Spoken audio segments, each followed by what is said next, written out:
Let's dive into this incredible story of Jesus and his buddy Lazarus, because trust me, you won't want to miss it. So, picture this. Jesus is on his way to Bethany, where Lazarus is chilling with his amazing sisters, Mary and Martha. Can you just feel the warmth of their friendship? They were like the ultimate trio, supporting each other through thick and thin. Imagine the laughter, the late-night talks, and those moments of pure joy they shared. It's such a beautiful picture of love and connection. And you know what? This story isn't just about miracles. It's about the deep bonds that tie us together, right? Now Lazarus was sick, and his sisters sent unto Jesus, saying, Lord, behold, he whom thou lovest is sick. But when Jesus heard that, he abode 2 days still in the same place where he was. Then after that saith he to his disciples, Let us go into Judea again. His disciples say unto him, Master, the Jews of late sought to stone thee, and goest thou thither again? Jesus answered, Are there not 12 hours in the day?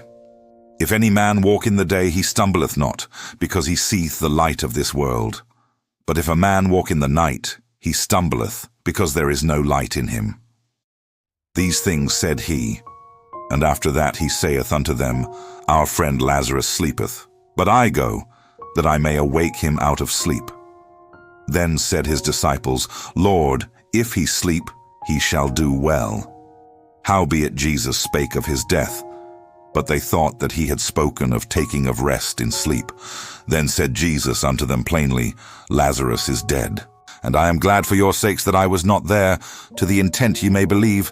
Nevertheless, let us go unto him. When Jesus came, he found that Lazarus had lain in the grave 4 days already. Bethany was just a stone's throw away from Jerusalem, about 15 furlongs, and you could feel the buzz in the air. People were flocking to comfort Martha and Mary about their brother's death. It's a tough time, right? So, when Martha heard that Jesus was on his way, she didn't waste a second. She rushed out to meet him, while Mary stayed back in the house, probably overwhelmed with grief. Martha said to Jesus, Lord, if you had been here, my brother wouldn't have died. You can just feel her pain and hope mixed together. But then she added something really powerful.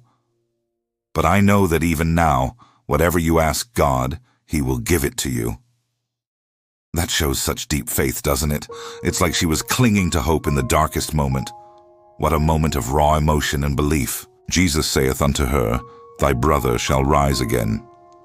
Martha saith unto him, I know that he shall rise again in the resurrection at the last day. Jesus said unto her, I am the resurrection and the life.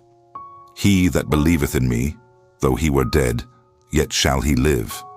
And whosoever liveth and believeth in me shall never die. Believest thou this? She saith unto him, Yea, Lord, I believe that thou art the Christ, the Son of God, which should come into the world. And when she had so said, she went her way, and called Mary her sister secretly, saying, The Master is come, and calleth for thee. As soon as she heard that, she arose quickly, and came unto him. Now Jesus was not yet come into the town, but was in that place where Martha met him. The people then which were with her in the house, and comforted her, when they saw Mary, that she rose up hastily and went out, followed her, saying, She goeth unto the grave to weep there. Then when Mary was come where Jesus was, and saw him, she fell down at his feet, saying unto him, Lord, if thou hadst been here, my brother had not died. When Jesus therefore saw her weeping, and the Jews also weeping which came with her, he groaned in the spirit, and was troubled, and said, Where have ye laid him? They said unto him, Lord, come and see. Jesus wept. Then said the Jews, Behold how he loved him.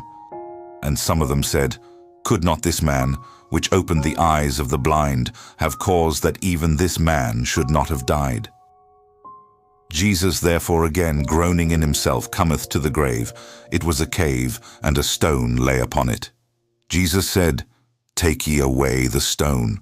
Martha, the sister of him that was dead, saith unto him, Lord, by this time he stinketh, for he hath been dead 4 days. Jesus saith unto her, Said I not unto thee, that if thou wouldest believe, thou shouldest see the glory of God? Then they took away the stone from the place where the dead was laid.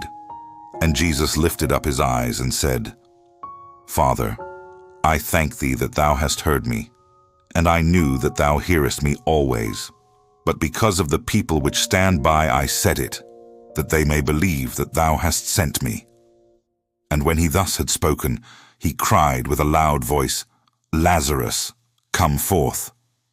And he that was dead came forth, bound hand and foot with grave clothes, and his face was bound about with a napkin. Jesus saith unto them, Loose him and let him go. So, a bunch of people who went to see Mary and witnessed all the incredible things Jesus was doing really started to believe in him. I mean, how could they not, right? But then, some of them couldn't keep it to themselves and ran straight to the Pharisees to spill the tea on what they'd seen. This led to a serious meeting with the chief priests and Pharisees, who were like, What are we going to do about this guy? Because, let's be real, Jesus was performing miracles left and right, and it was hard to ignore all the buzz he was creating. It's wild how a few miracles can shake things up so much, don't you think? If we let him thus alone, all men will believe on him, and the Romans shall come and take away both our place and nation. Now there was a certain rich man, which was clothed in purple and fine linen, and fared sumptuously every day. And there was a certain beggar named Lazarus. But Abraham said, Son, remember that thou in thy lifetime receivest thy good things, and likewise Lazarus evil things. But now he is comforted, and thou art tormented. And beside all this, between us and you, there is a great gulf fixed, so that they which would pass from hence to you cannot. Neither can they pass to us that would come from thence. Then he said, I pray thee therefore, Father, that thou wouldest send him to my father's house.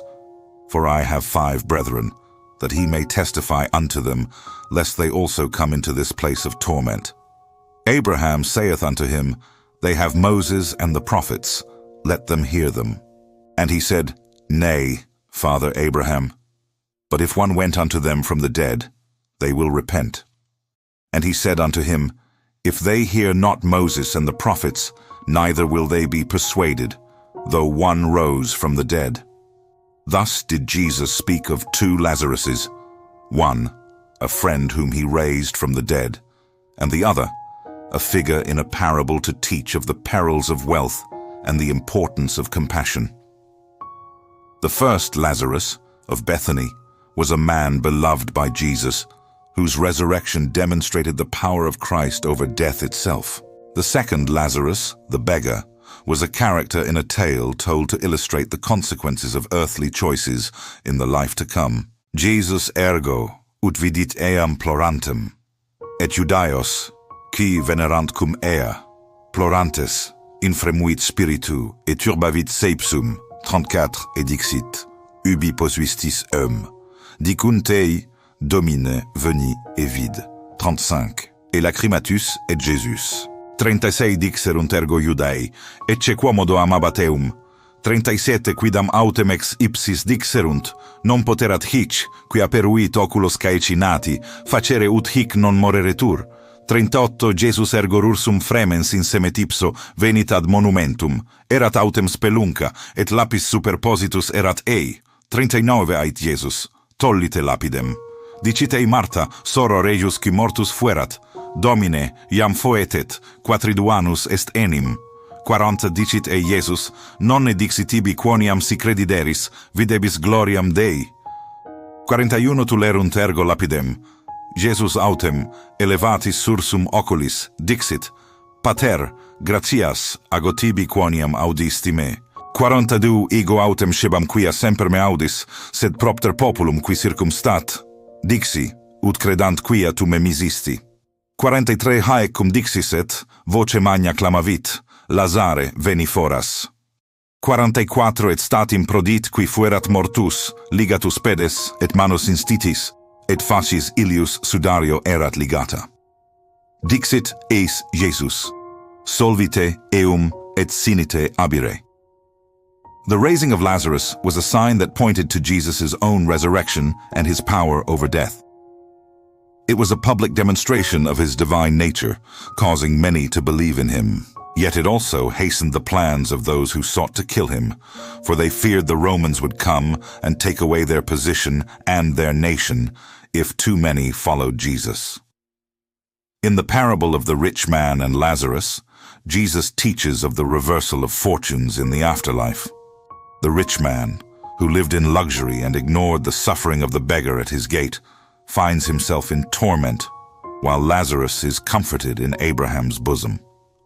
This tale serves as a warning against the dangers of wealth and the neglect of the poor, and emphasizes the finality of the judgment that comes after death. The two Lazaruses, though different in nature, one historical, one parabolic, both serve to reveal important truths about Jesus' ministry and teachings.